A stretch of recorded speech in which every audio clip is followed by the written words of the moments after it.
Students आज हम बात करेंगे सिंपल माइक्रोस्कोप की, यानी एक ऐसा डिवाइस जो कि छोटी छोटी ऑब्जेक्ट्स को बड़ा देखने के लिए हम इस्तेमाल करते हैं। जैसे अगर आप ये देखें इस तस्वीर के अंदर, तो ये बच्चा इस माइक्रोस्कोप के थ्रू जो है वो अब किसी स्लाइड को या बैक्टीरिया को या वायरस को स्टडी कर रहा होगा, जो कि अगर आप नेकेड आई से देखते हैं तो आपको बहुत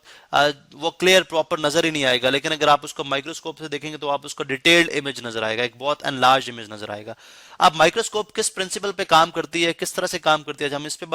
बारे में डिस्कस करेंगे। हम ये जानते हैं कि जो माइक्रोस्कोप क्या है, एक कन्वेक्स लेंस है जिसको हम कन्वर्जिंग लेंस भी कहते हैं। एक ऐसा लेंस जो कि अपने एजेस से थिन होता है, यानी पतला होता है, और सेंटर से जो है वो मोटा होता है। यहाँ पे अगर आप देखें तो ये आपके पास एक कन्वर्जिंग लेंस है जिसका ये सेंटर जो ऑप्टिकल सेंटर है, और वो पॉइंट जहां पे तमाम रेज ऑफ लाइट को ये फोकस करता है, यानी इसमें से पास करने के बाद जहां पे इकट्ठी होती हैं, वो पॉइंट कहलाता है इसका फोकस। आप फोकस से लेके, यानी इस फोकस से लेके इस ऑप्टिकल सेंटर तक का जो डिस्टेंस है, ये आपके पास कहलाता है फोकल लेंथ। अब जनरली हम जो लेंस यूज करते हैं, हम जो सिंपल माइक्रोस्कोप के अंदर लेंस यूज करते हैं, वो स्मॉल फोकल लेंथ का होता है। स्मॉल फोकल लेंथ का होगा और उसका अपर्चर भी बहुत स्मॉल होगा। अपर्चर क्या मुराद कि जो हाइट ऑफ द लेंस है, यानी अगर आप ये देखें तो ये डायमीटर भी कहते हैं, इसको हाइट भी कहते हैं। जो लेंस कितना लंबा है, ये बेसिकली है आपके पास अपर्चर ऑफ द लेंस, तो ये भी उसका स्मॉल होता है, फोकल लेंथ भी उसका स्मॉल होता है। इसको अमूमन आप देखते हैं कि जो आप किसी घड़ी के दुकान पे चले जाएं या वॉच शॉप पे चले जाएं, आप देखते हैं उनके पास एक गोल सा, एक जिसके साथ एक हैंडल सा लगा होता है, ठीक है, जिसको बिल्कुल वो घड़ी के नजदीक रख के जो है अपने उसके अंदर जो फॉल्ट होता है उसको ठीक कर रहे होते हैं। क्योंकि उसके पुर्जे घड़ी के इतने छोटे होते हैं कि अगर आप अपनी नेकेड आई से देखते हैं तो आप उनको क्लियर नहीं देख पाते, लेकिन जब आप इस लेंस को यूज करेंगे, इस लेंस को बेसिकली हम मैग्नीफाइंग ग्लास भी कहते हैं, ठीक है, इस मैग्नीफाइंग ग्लास को इस्तेमाल करेंगे तो आपको उनका बेहतर इमेज जो है वो आएगा। अभी हम देखते हैं कि अगर हमने जो है मैग्निफिकेशन फाइंड आउट करनी हो या देखना हो कि इसके इंटरनल जो है वो किस तरह से प्रोसेस होता है, ऑब्जेक्ट को किस पोजीशन पे रखना पड़ता है, तो उसके ऊपर अभी हम बात करते हैं। ये फर्ज करें हमारे पास ये एक इमेज है, ठीक है, जिसको हमने यहाँ पे जो डायग्राम्स, हमने रे डायग्राम यहाँ पे देख लिया है। अभी ये तो बेसिकली जो फर्स्ट आपको डायग्राम नजर आ रही है, ये बेसिकली वो डायग्राम है कि अगर आप इस ऑब्जेक्ट को 25 सेंटीमीटर डिस्टेंस पे रखें, ये आपकी आई है, दिस इज आई,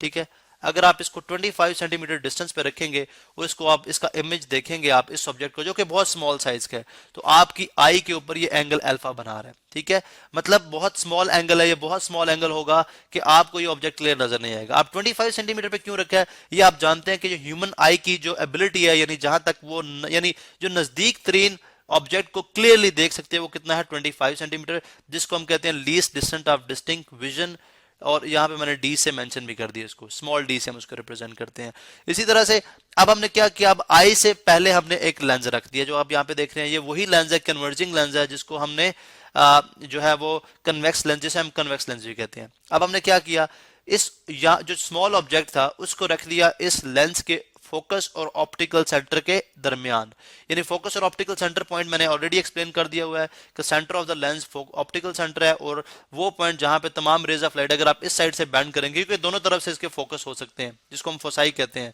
लेंस के फोसाई, अगर दोनों तरफ से आप इधर से रेज ऑफ लाइट इस पे फॉल कराएंगे तो इस फोकस पे आएंगे। अब ऑब्जेक्ट ये पड़ा हुआ है, ठीक है, जिसके ऊपर रेड एरो भी है, ये ऑब्जेक्ट है जो कि बहुत स्मॉल साइज का है। अब हम आपको पता है कि इस ऑब्जेक्ट से तो वैसे तो बहुत सारी रेज, यानी बहुत सारी रेज आएंगी, इस पे रिफ्लेक्ट करके इस लेंस में से पास करेंगे और इमेज बनाएंगी, लेकिन हम जस्ट दो रेज को लेंगे जो कि अकॉर्डिंग टू प्रिंसिपल हम जानते हैं कि एक ऐसी लाइन जो फोकस और ऑप्टिकल सेंटर से पास करती हुई जाती है उसको प्रिंसिपल एक्सिस कहते हैं, और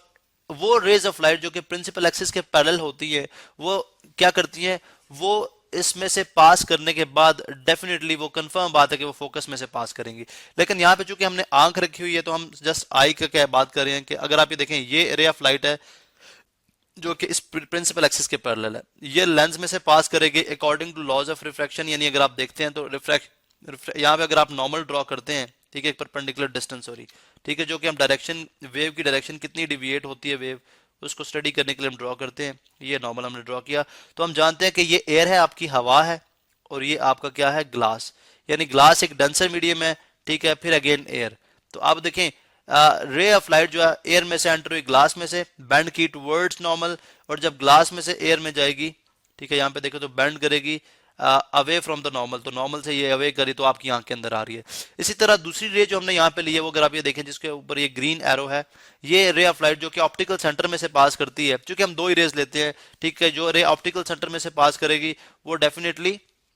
वो क्या करेगी, वो अनडिविएटेड रहेगी, उसकी डायरेक्शन चेंज नहीं होगी, इसलिए तो वो पॉइंट जो कि जहां से रे ऑफ लाइट डिविएट नहीं करती वो ऑप्टिकल सेंटर है, ऑप्टिकल सेंटर में से पास करेगी। और अगर आप यहां पे देखें तो इन रेज को अगर मैं ट्रेस बैक करता हूं, फर्ज करें इनको मैं ट्रेस बैक करता हूं तो ये मुझे किधर भी मिलती हुई नजर नहीं आती, ठीक है, अगर आप देखें किधर भी मिलती हुई नजर नहीं आएंगी। इसका मतलब है ये रेज तो आपस में नहीं मिल सकती, लेकिन अगर इनको ट्रेस बैक करूं, यानी इस रे को यहां से ट्रेस बैक किया मैंने, जो ग्रीन कलर के अंदर आप देख रहे हैं, इस रे को यहां से ट्रेस बैक किया, तो आप देख सकते हैं कि इस ऑब्जेक्ट की बैक साइड के ऊपर, यानी ऑब्जेक्ट की बैक साइड के ऊपर दो रेज जहां पे मीट करिए वहां पे एक इरेक्ट मतलब सीधा, ठीक है, एंड लार्ज ऑब्जेक्ट के मुकाबले में बहुत बड़ा और वर्चुअल इमेज बनता है। वर्चुअल क्यों कह रहा हूं, बिकॉज ये रियल टाइम आपकी जो रेज है उनके मीट करने से नहीं बन रहा, बल्कि ये हमें अपेयर हो रहा है कि रेज अगर बैक साइड पे ट्रेस की जाए तो यहां पे हमें इमेज बनता हुआ दिखाई देता है, ठीक है। तो इसका मतलब ये हुआ कि यहां पे जब भी आप कन्वेक्स लेंस के लिए ऑब्जेक्ट को, ये कन्वेक्स लेंस है, इसके लिए ऑब्जेक्ट को फोकस और ऑप्टिकल सेंटर के दरमियान रखेंगे तो आपका जो कन्वर्जिंग लेंस है वो डाइवर्जिंग लेंस की तरह बिहेव करेगा, यानी वो एक वर्चुअल इमेज बनाएगा, वर्चुअल इमेज जैसे कि यहाँ पे आप देख रहे हैं, और बहुत एनलार्ज होगा, ठीक है। और इसी वजह से हम इसको मैग्नीफाइंग ग्लास कहते हैं, ठीक है, कि इसके अंदर एबिलिटी है कि ये एक स्मॉल इमेज को बहुत बड़ा करके हमें दिखा दे, ठीक है। अब क्या होता है, अब मैंने बोला जी डाइवर्जिंग लेंस की तरह बिहेव करता है, उसकी रीजन ये थी कि उसमें वर्चुअल इमेज बनता है, तो यहाँ पे भी आपके पास वर्चुअल इमेज बन रहा है, और यही वो पोजीशन है जहां पे वर्चुअल इमेज बनता है। बाकी अगर आप जगहों पे इस सब्जेक्ट को रखेंगे तो आपका रियल इमेज बनेगा। अब हम देखते हैं, अब हमने फाइंड आउट ये करना है कि ये ऑब्जेक्ट जो है वो कितना बड़ा इमेज बनाएगा, यानी अपने साइज से, यानी ये लेंस रखने से ये कितना बड़ा ऑब्जेक्ट को उसके साइज से कितना बड़ा कर देगा। अब इस बात को हम नेक्स्ट लेक्चर में कंटिन्यू करते हैं, जिसमें हम डिराइव करेंगे formula magnification of the simple microscope.